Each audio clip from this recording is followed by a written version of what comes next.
On ne peut pas toujours laisser les autres être comme ils ont envie d'être.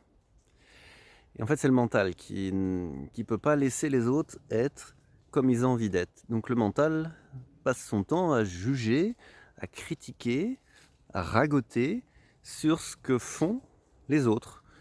Même nos proches, ce que font nos proches et ce que font aussi nos moins proches. Et donc, le mental ego, pourquoi il fait ça? Pas parce qu'il est méchant, peut-être que des fois il l'est, c'est possible, mais dans la majorité des cas, c'est juste qu'il a besoin de descendre les autres pour se dire: «Beh, moi je vaux quelque chose».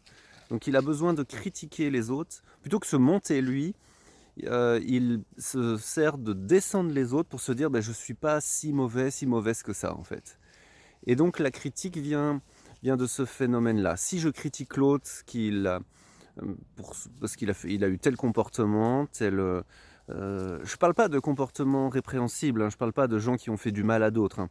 Je parle, je sais pas moi, vous critiquez quelqu'un parce qu'il est habillé de telle façon, par exemple, mais tu peux pas le laisser juste être comme il a envie d'être. Je parle de ce genre de choses, c'est-à-dire ce que fait l'autre et qui n'a pas d'incidence négative sur le monde. Et faire ça, c'est pas que nous sommes mauvais, hein, c'est que à nouveau, c'est que le mental ego fait ça pour descendre l'autre, pour se dire: «Beh, je suis pas si mauvais que ça». Quand on sort de l'emprise de son mental, on sait naturellement qu'on est quelqu'un de bien et donc on n'a plus besoin de de juger les autres. Et il y a un petit truc, complémentaire que j'ai envie de partager, c'est que, si on critique les autres, si on juge les autres, si qu'on le fasse à voix haute ou qu'on le fasse que dans sa tête, c'est pareil, hein. C'est aussi qu'on se juge sans arrêt, qu'on se juge nous-mêmes sans arrêt. Et et c'est aussi qu'on se permet pas des choses. On se permet pas d'être comme on aurait envie d'être aussi. Hem et donc des fois, quand on juge l'autre, c'est que peut-être qu'on juge son audace, par exemple, parce qu'on aimerait être audacieux, audacieuse. Je vous laisse voir comment ça résonne en vous, ça.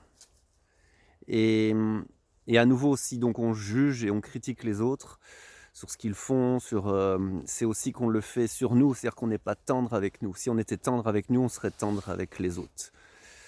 Quand on sait profondément qu'on fait de notre mieux, on sait que les autres aussi font de leur mieux.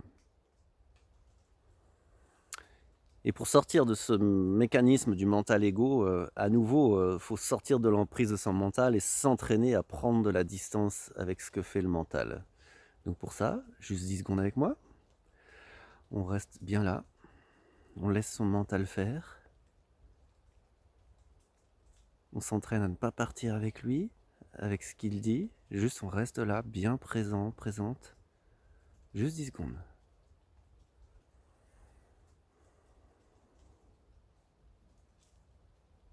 Et on fait ça plusieurs fois par jour. Et après, ça va devenir de plus en plus facile. Croyez-moi.